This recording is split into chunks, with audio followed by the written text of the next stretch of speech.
કાકા વરસાદ કઈ તારીખ સુધી રહેવાની છે ને કઈ તારીખથી ભારેથી ભારે વરસાદ ગુજરાતમાં? હાલમાં મઘા નક્ષત્રનું વરસાદી પાણી છે જે કૃષિ પાકો માટે સારું ગણાય છે.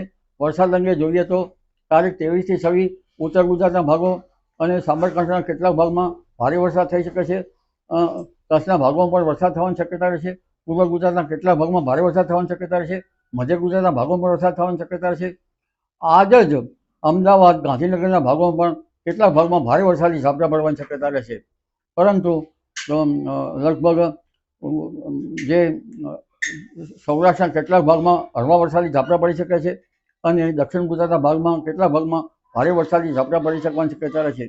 પરંતુ એક મજબૂત વરસાદી વહન આપતા તારીખ 26 થી 28 રાજ્યના ઘણા ભાગોમાં ભારેથી અતિભારે વરસાદ થવાની શક્યતા રહેશે.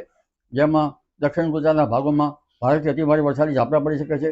સૌરાષ્ટ્રના કેટલાક ભાગમાં પણ ભારેથી અતિભારે વરસાદી ઝાપટા પડવાની શક્યતા રહેશે.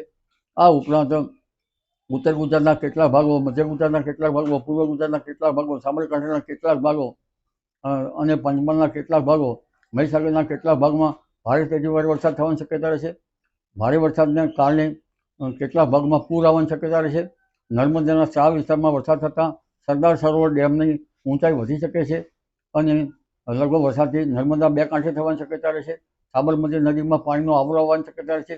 તાપી નદીનું જલસ્તર પણ વધવાની શક્યતા રહેશે. એટલે આ મઘા નક્ષત્રનો વરસાદ હજુ પણ મુસળધાર વરસાદ થવાની શક્યતા છે.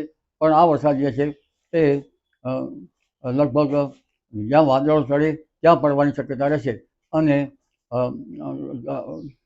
લગભગ પર્યુષણના તહેવારોમાં, આ ઉપરાંત ગણેશ ચતુર્થીના તહેવારોમાં, અન્ય રામાપીરના તહેવારોમાં, અંબાજીના તહેવારોમાં લગભગ ડુંગરાળ વિસ્તારમાં વરસાદ થવાની શક્યતા રહેશે. એટલે તહેવારોમાં પણ વરસાદ થવાની શક્યતા રહેશે. પરંતુ ખાસ કરીને સપ્ટેમ્બરની શરૂઆતમાં કેટલાક ભાગમાં વરસાદ સારો થાય, કેટલાક ભાગમાં વરસાદ ઝાપટા પડવાની શક્યતા રહેશે. આ વખતે નવરાત્રિના દિવસોમાં ગરમી વધવાની શક્યતા પણ રહેશે. જી.